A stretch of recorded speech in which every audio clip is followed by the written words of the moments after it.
फिर संभल में वीडियो मैं भी देखा, एक डीएसपी साहब हैं, मुसलमानों को बिठाते हैं, मुसलमानों को बिठाकर बोलते हैं क्या जरूरत है तुम लोगों को, ईरान पे तुम लोग क्यों एहतजाज कर रहे, ईरान इजराइल अमेरिका की जंग हो रही, तुमको क्या करना है, तुम एहतजाज करेंगे तो हम तुमको सजा दे देंगे, तुम लोग रोड पे क्यों आके नमाज पढ़ते, बर्दाश्त नहीं किया जाएगा, जेल को भिजाया जाएगा, और अगर तुमको ज्यादा तकलीफ हो रही तो इंडिया से ईरान चले जाओ। मैं उस डीएसपी साहब को बोलूंगा ये मुल्क आपके बाप का नहीं है, हिंदुस्तान का आईन है, freedom of expression article 19 fundamental right है। और सुनो डीएसपी, तुम बिन्यामिन नेतन्याहू की जबान में बात कर रहे हो, अगर कल कोई इजराइल की ताईद में एहतजाज निकाला जाएगा तो तुम तो जय जय के नारे लगाओगे ना। मैं आईन का हवाला दे रहा हूं, आईन में शेड्यूल 7 है।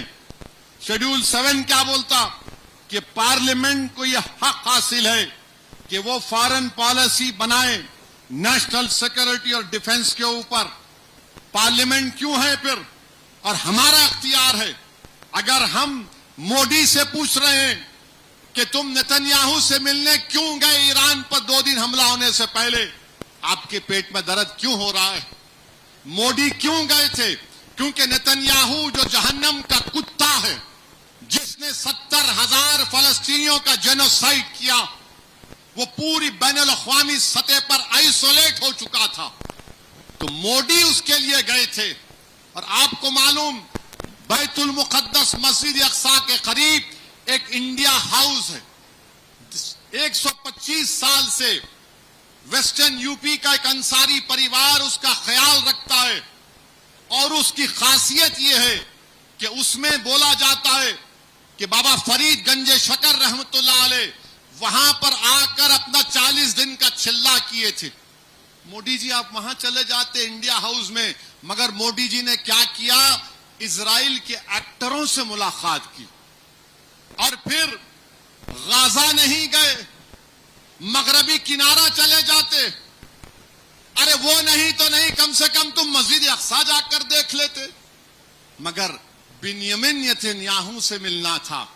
और हमारे लिए बड़ी तौहीन की बात है कि इजराइल की पार्लियामेंट को नेसेट बोलते, वहां पर किसी को अवार्ड नहीं दिया गया, इनके पास कोई अवार्ड ही नहीं है, तो वहीं का वहीं एक अवार्ड बना दिए, हमारी पार्लियामेंट का अवार्ड हमारे वजीर आजम गले में पिना दिए।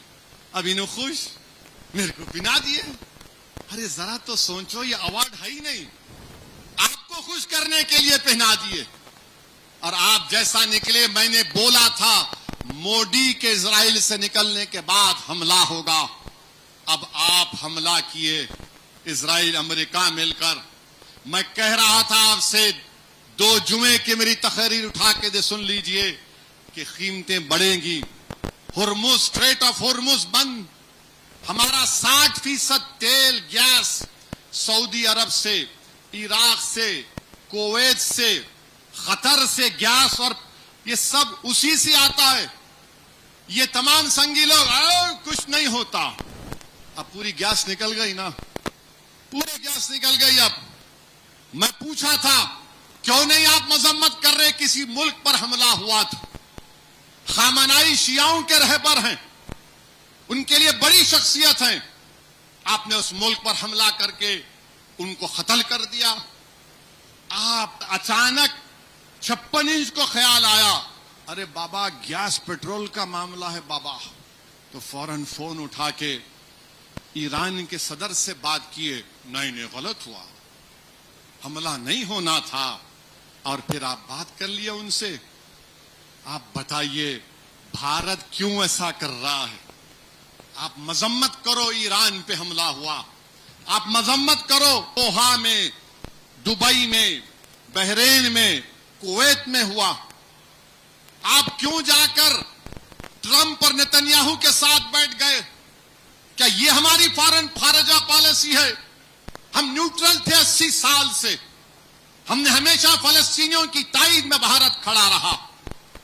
मगर मेरे अजीज दोस्तों और बुजुर्गों, अफसोस की बात है 10 दिन पहले वजीर आजम को फोन करके कहना था कि किसी मुल्क पर हमला नहीं हो सकता है, इंटरनेशनल कानून के खिलाफ है किसी मुल्क पर हमला करना। हमने पाकिस्तान पर हमला किया। लोग बोलेंगे कैसा किया? आर्टिकल 51 सेल्फ डिफेंस का इख्तियार मुझे आकिल है। पहलगाम पर पाकिस्तान ने 21 टूरिस्ट को नाम पूछकर क्योंकि हिंदू थे गोली मारी। मैंने ऑल पार्टी मीटिंग में कहा कि मारो पाकिस्तान को, क्योंकि आर्टिकल 51 यूएन चार्टर हमको इस बात का इजाजत देता है। मगर ईरान पर ट्रंप और नेतन्याहू क्यों हमला किए? ये जालिम लोग बातचीत कर रहे थे। आज आप देख रहे ये साजिश है इन लोगों की, ये तमाम मुशरिकीन की साजिश है कि अहले इस्लाम को बांट दिया जाए। ये जलते हैं हमारे अरब ममालिक की खूबसूरतियों को देखकर, ये बर्बाद करना चाहते हैं। अल्लाह इन तमाम को अक्ल सलीम अता कर दे। याद रखो, अगर गाजा खंडेर बन गया तो कहीं तुम लोग भी खंडेर ना बन जाओ। ये वो लोग हैं जिनके बारे में कुरान ने कह दिया कि कभी भी इनको राज की बातें मत बताओ, और बचाने वाला अल्लाह है।